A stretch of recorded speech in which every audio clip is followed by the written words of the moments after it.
Praise the lord. మన ప్రభు మన రక్షకుడు యేసుక్రీస్తు వారి శక్తి కలిగిన నామంలో ఈ రోజున దేవుని పరిశుద్ధ వాక్య ధ్యానములకు ప్రతి ఒక్కరికి మన రక్షకుని పేరట ప్రైజ్ ద లార్డ్.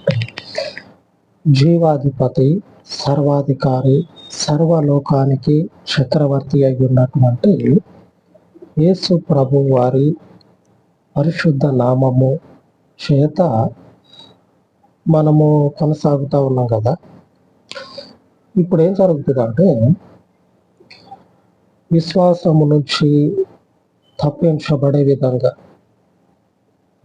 విశ్వాసము నుంచి తప్పించబడేటువంటి విధంగా పరిస్థితులు మనకి ఇప్పుడున్నటువంటి పరిస్థితులు బట్టి కొంచెం ఒడిదుడుకులు అనేవి మన కళ్ళ ముందు కనపడతా ఉంది. అయితే ఈ పరిస్థితులే ఆది కాలం నుంచి ఆయన యందున్న వారికి ఎదురైతా ఉంది. ఆయన యందున్నటువంటి వారికి ఆది కాలం నుంచే ఎదురైతా ఉన్నాయి. అప్పుడు మనకు అర్థం కావాల్సింది ఏంటంటే, లేఖనము సెలవిస్తూ ఉంది, పరిశుద్ధమైనటువంటి జీవవాక్యము సెలవిస్తూ ఉంది. మీరేం చేస్తారంటే, ఇదిగో ఈ విషయాలను జ్ఞాపకం చేసుకోండి. మీ దేవుడు దేవుడారా, మీ దేవుడు దేవుడా, అయితే అదేంటి ఇదేంటి అని పరిశుద్ధ గ్రంథంలో నుంచి తీసి వాళ్ళకి అనుకూలంగా ఉన్న వచనాలని చూపించి విశ్వాసాన్ని సన్నగిల్లేటట్లు చేస్తూ ఉంటారు. లేఖనము మొదటి నుంచి చివరి వరకు క్రీస్తు సజీవుడని, అలాగనే క్రీస్తు నందు విశ్వాసం ఉంచినటువంటి వారి జీవితాలు నిత్యత్వము కలిగి ఉన్నవని సెలవిస్తా ఉన్నాయి. లేఖనాలు సెలవిస్తా ఉన్నాయి. నిత్య జీవము కలిగినటువంటి వారు వీరు అని ఆయన యందు విశ్వాసం ఎవరైతే ఉంచారో వారి గురించి లేఖనాలు తెలియజేస్తూ ఉంటే, ఈ మతి మార్పోళ్ళు, ఈ మతి లేనటువంటి వాళ్ళు ఏం చేస్తారంటే, వాళ్ళకు అనుకూలంగా ఉన్నటువంటి ఈ సాతాను వచనాలు ఉంటాయి కదా. సాతాను వచ్చి అంటాడు, నీవు దేవుని కుమారుడు అయితే ఏ నుంచి దూకి సావు. ఒకవేళ సావాలని చూస్తే దేవుని యొక్క దూతలు వచ్చి నేను కాపాడతారేమో, దేవుని దూతలు వచ్చి నేను కాపాడతారేమో అని పరిశుద్ధ గ్రంథంలోనే ఈ సాతాను యొక్క మాటలు రాయబడండి. ఇటువంటివి ఈ వచనానికి దగ్గరగా ఉన్నటువంటి మరికొన్ని లేఖనాలు ప్రభువుని అపార్థం చేయడం కొరకు ఈ దుష్టులైనటువంటి ఈ మతి లేని వాళ్ళు ఉపయోగించుకుంటా ఉంటారు. ఎందుకంటే క్రీస్తు నందున్నటువంటి మనల్ని తొలగించడం కొరకు ఆయన లేఖనం ఏమని చెప్తుందో తెలుసా? చూద్దాం ఒకసారి. ద్వితీయోపదేశ కాండము 7వ అధ్యాయము 19వ వచనం. నీ కన్నులు చూచిన ఆ గొప్ప శోధనలను, సూచక క్రియలను, మహత్కార్యములను, బాహుబలమును, చాచిన చేతిని బాగుగా జ్ఞాపకం చేసుకోను. ఏం చేస్తావు? దేవుడు చెయ్యి చాపి ఇట్లాగా గుప్పెట బిగించి మిమ్మల్ని తన యొక్క గుప్పిలిలో భద్రంగా ఆ సూచక క్రియలు జరిపించి శత్రువు యొక్క పన్నాగో నుంచి అపాయము మీ మీద పడతా ఉంటే కాపుగా ఆయన తన గుప్పిల్లో మిమ్మల్ని బంధించి తీసుకొని వచ్చిండు కదా. ఆ గొప్ప మహత్కార్యాలు ఉన్నాయి కదా, దేవుని యొక్క బాహుబలం ఎంతటిదో మీరు కళ్ళారా చూశారు కదా. వాటిని ఒకసారి జ్ఞాపకం చేసుకోండి.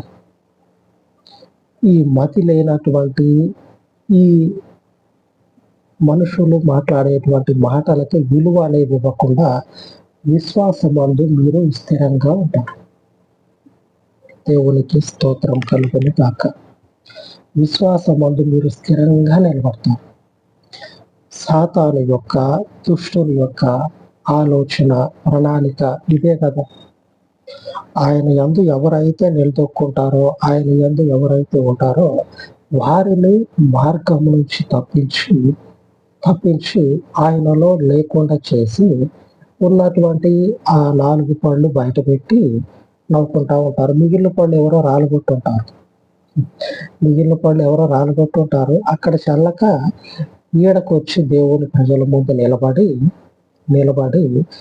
ఈ రకమైనటువంటి పనులు చేస్తూ ఉంటారు.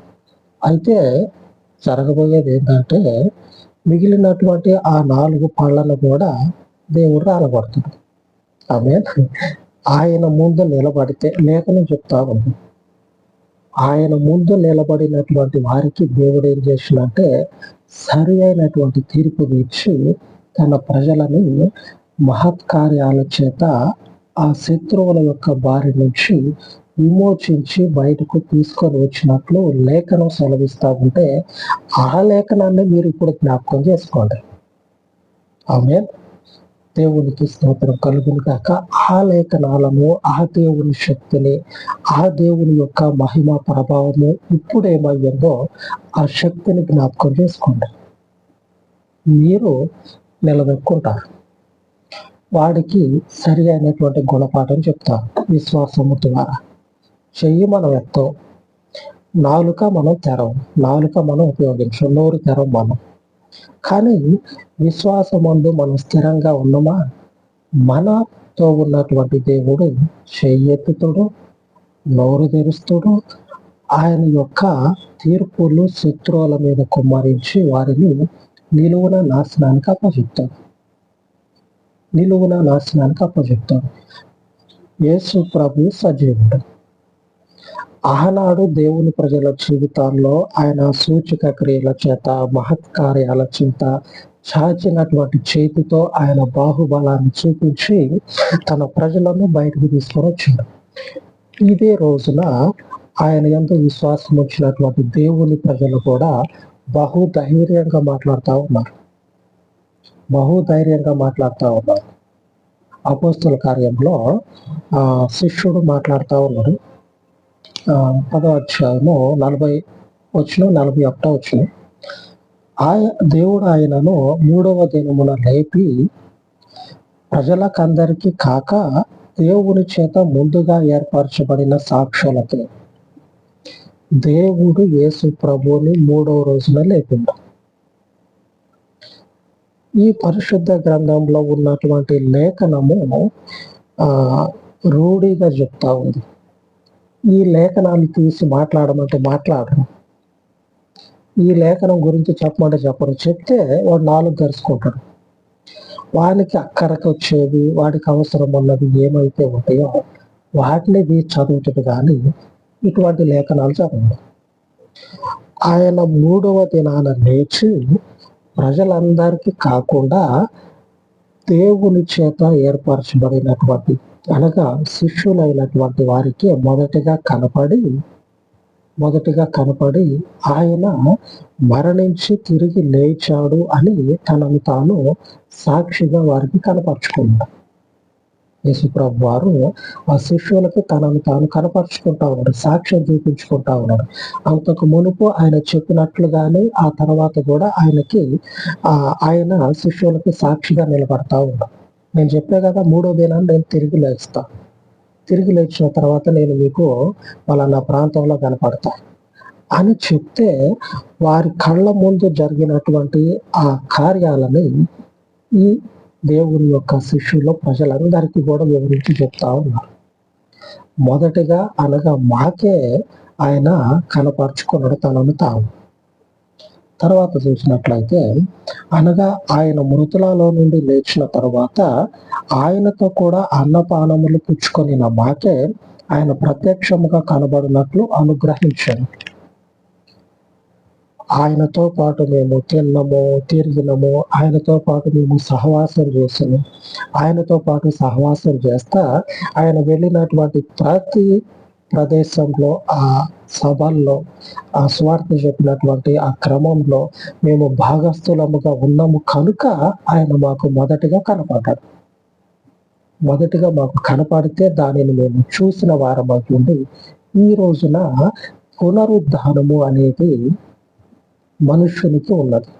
అనగా క్రీస్తునందు విశ్వాసం ఉంచినటువంటి వారికి దేవుని యొక్క రక్షణ అనగా ఎవరికైతే ఉంటుందో, ఆ జీవం అనేది ఎవరి జీవితాల్లో ఉంటుందో, రక్షణ అనేది ఎవరికైతే అనుగ్రహించబడుతుందో వారు మరణాన్ని జయించబోతా ఉన్నారు ఒకానొక దినాన. ఆ విషయాన్ని వీళ్ళు సెలవిస్తా ఉన్నారు ప్రజలందరికీ కూడా. అనేకులు చేర్చబడతా ఉన్నారు. ప్రజలు తెలివి తక్కువోళ్ళు కాదుగా. ఈ మతి లేనివాడు ఉంటాడు చూడండి, వీళ్ళు ప్రజలని ఎంత తప్పుదోవ పట్టించాలని చూసినా ప్రజలు తప్పుదోవ పట్టరు. ప్రజలకు తెలుసు, మంచి తెలుసు, చెడు తెలుసు. కాకపోతే వాళ్ళు వారి చేతిలో ఆ తీర్పు తీర్చే సమయం వచ్చేంత వరకు తెలియనట్టు ఉంటారు. వాళ్ళ చేతిలోకి ఎప్పుడైతే సమయం వస్తుందో అప్పుడు వాళ్ళ తీర్పు స్పష్టంగా కనపడుతుంది. వాళ్ళ తీర్పు స్పష్టంగా కనపడుతుంది. ఒక పక్క వీళ్ళేమో టామ్ చేసి పెడతా ఉన్నారు. యేసు ప్రభు లేదు ఏం లేదని చెప్పి నేను టామ్ చేసి పెడతా ఉంటే, ఇంకో పక్క ఈ యేసు ప్రభువుని ఎరిగినటువంటి శిష్యులు ఇదిగో ఇవి సాక్ష్యాలు, మేమే సాక్ష్యం. ఆయన సూచక క్రియలు, ఆయన మహత్కార్యాలు మేము కన్నులారా చూసి మీ ముందు సాక్షిగా నిలబడతా ఉన్నాం. అదే కాకుండా మేము చేస్తూ ఉన్నటువంటి ఈ క్రియలు ఉన్నాయి చూడండి, మీకు స్వస్థత కలుగజేయటం, మీలో ఉన్నటువంటి వారికి విడుదలను అనుగ్రహించటం, శక్తుల నుంచి ఈ క్రియలు ఉన్నాయి చూడండి, ఈ క్రియలు కూడా ప్రభు ద్వారానే మేము చేస్తూ ఉన్నాము అని ప్రజల్లోనే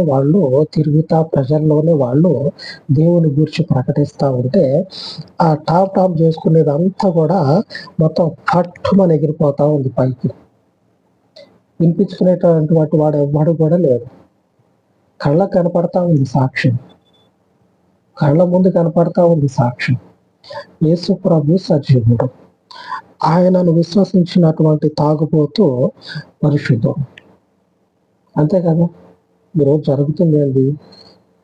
ఆయన యందు విశ్వాసం ఉంచినటువంటి ఒక తాగుబోతూ పరిశుద్ధుడు. పరిశుద్ధంగా తనను తాను మార్చుకుంటా ఉన్నాడు, సాక్ష్యం చెప్తా ఉన్నాడు. దేవుని శక్తిని నేను అనుభవించాను. ఆయన యొక్క ఆత్మ చేత నింపబడితే నాకు వాటి మీద మనసు అనేది వెళ్ళట్లేదు. శరీరాన్ని పాడు చేసుకునేటువంటి ఆ క్రియల జోలికి మనసు అనేది వెళ్ళటల్లా అని సాక్ష్యం చెప్తా ఉన్నాడు. మరి ఎక్కడికో పోయే పని అవసరమే లేదు. మనతో పాటు పుట్టి పెరిగి మన కళ్ళ ముందున్నటువంటి వారే క్రీస్తుని గురించి సాక్ష్యం ఇస్తా ఉన్నారు. లేఖనం ఏం చెప్తా ఉన్నదంటే, మీరు కళ్ళ ముందు ఉన్నటువంటి వాటిని చూసి భయపడి బెదిరిపోగాకండి. అవసరం మీకు లేదు. ఎందుకంటే మీరు నమ్మింది, మీరు విశ్వాసం వచ్చింది సజీవుడైనటువంటి దేవుడు. ఆ మరియా శిష్యులు, స్త్రీలు వచ్చి 3వ దినాన సమాధిలో పోయి దోలాడుతూ ఉంటారు, వెతుకుతూ ఉంటారు. ఆ పక్కన దోతుండి వారితో అంటది, ఏమంటదంటే, సజీవుడైనటువంటి వాణిని మృతులలో ఎందుకు వెతుకుతున్నారు మీరు? సజీవుడైనటువంటి వాణిని మృతులలో ఎందుకు వెతుకుతూ ఉన్నారు అని అంటాడు ఆయన. యేసు ప్రభు సజీవుడైన దేవుడు. మన యొక్క విశ్వాసము సన్నగిల్లదు. మన యొక్క నమ్మకం అనేది మన తర్వాత కూడా మన తల ఎత్తుతుంది. దేవునికి మహిమ. మన విశ్వాసము మన తర్వాత కూడా మన తల ఎత్తుతుంది. మనము మరణించినా సరే క్రీస్తునందు మన జీవితము మనల్ని తిరిగి జీవంలోనికి తీసుకొస్తుంది. ఆయన సజీవుడు.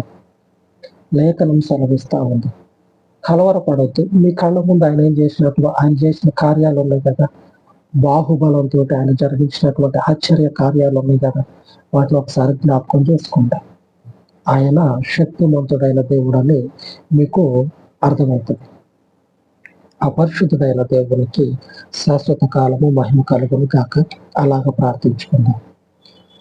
కృపా సత్య సంపూర్ణుడు ఉన్న పరలోకపు తండ్రి, మీ పరిశుద్ధ పాదముల చెంత వేడుకొని ఉండగా, ఇదిగో నాయన చెప్పబడినటువంటి ఈ మహిమ కలిగినటువంటి సువార్తని తండ్రి అనేకుల హృదయాలలో అభిషేకించి అనేకుల ఆత్మలను తండ్రి మీ తట్టుగా తిప్పమని, లోకమంతయు గలిబిలి చేత, లోకమంతయు తండ్రి అసమాధానము చేత నింపబడి ఉండగా నీ శిష్యులను దర్శించి నీకు సమాధానం అగుగాక అని నీవు సెలవిచ్చిన నీ పరిశుద్ధ వాక్యమును తండ్రి నీ ప్రజలకు అనుగ్రహించి, నీ యందు విశ్వాసం ఉంచినటువంటి నీ ప్రజలను దర్శించి వారికి సమాధానమును స్థిరపరచమని, ఈ లోకపు గలిబిలి మధ్యలో జీవించుచు ఉన్న నీ బిడ్డలను తండ్రి విడువక ఎడబాయక ఎన్నడూ కూడా మీ కృపను దూరము చేయక మీ నామమును బట్టి మీ కృపను తండ్రి కనపరచుచు దినదినము కూడా నీలో నీ బిడ్డలను వర్తిల్ల చేసి మీకు మహిమను తెచ్చుకోనమని మా రక్షకుడు విమోచకుడు యేసుక్రీస్తు శక్తి కలిగిన నామంలో ప్రార్థించి వేడుకొని చూన్నాను తండ్రి. ఆమేన్, ఆమేన్. సర్వోన్నతుడయ్యున్న మన దేవుని కృప నిత్యము మనకు తోడయ్యుండి నడిపించును కాక. ఆమేన్, ఆమేన్.